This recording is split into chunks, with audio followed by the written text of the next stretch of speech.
नमदहु व नसल्ली अला रसूलिल करीम अम्मा बाद फ़अऊज़ु बिल्लाहि मिनश शैतानिर रजीम बिस्मिल्लाहिर रहमानिर रहीम अस्सलामु अलैकुम व रहमतुल्लाहि व बरकातुहू। उम्मीद आहे त तव्हां सभु ख़ैरियत सां हूंदव।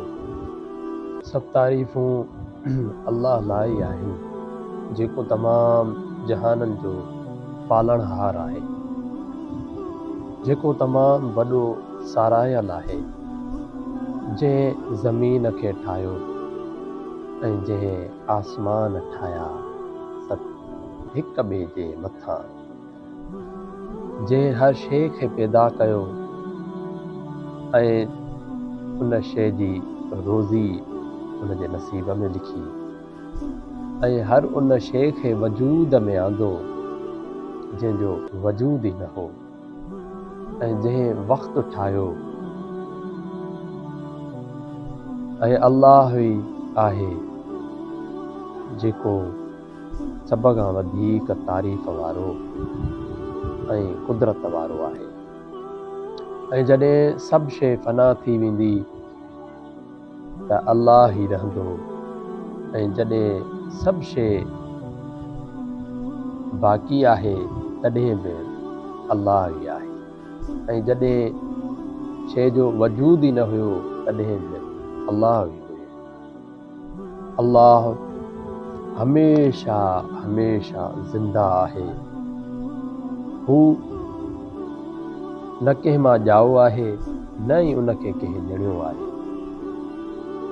ऐं अल्लाह निंड खां ऐं बिनकीअ खां पाक आहे, ऐं हर शइ अल्लाह पाक जे कुदरत ऐं कब्ज़े में आहे। अल्लाह तमामु वॾे शान वारो, तमामु घणो सारायल आहे। अल्लाह मालिक आहे हिसाब किताब जे ॾींहं जो।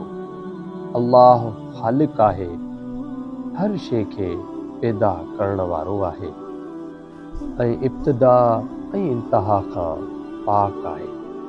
अणखुट तारीफ़ूं अल्लाह जूं ई आहिनि, अल्लाह लाइ ई आहिनि। जंहिं रेत थंभी, रेत हुणी, बिना कंहिं टेक ऐं सपोर्ट जे हेॾो वॾो आलीशान आसमान ठाहियो ऐं उन जे मथां ॿिया आसमान ठाहिया, ऐं सिज चंड जेको पंहिंजे निज़ाम सां हली रहियो आहे, सभु अल्लाह जे हुकुम सां ई आहे। ऐं किरोड़े तारा ख़लक़ियाईं, जंहिं ज़मीन खे मख़लूक लाइ काराइतो बणायो, इहो सभु अल्लाह ई आहे।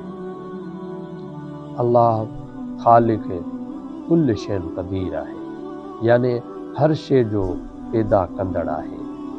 हर मख़लूक अल्लाह जे कब्ज़े ऐं कुदरत में आहे। उन जी इजाज़त खां सवाइ न को कखुपन चुरी सघे थो, न ई को काॾे वञी सघे थो। हर शइ अल्लाह पाक जे हथ में आहे। अल्लाह हर जानदार शइ खे पैदा कयो आहे, ऐं उन जे रिज़्क़ जो बंदोबस्त बि अल्लाह पाक जे हथ में आहे।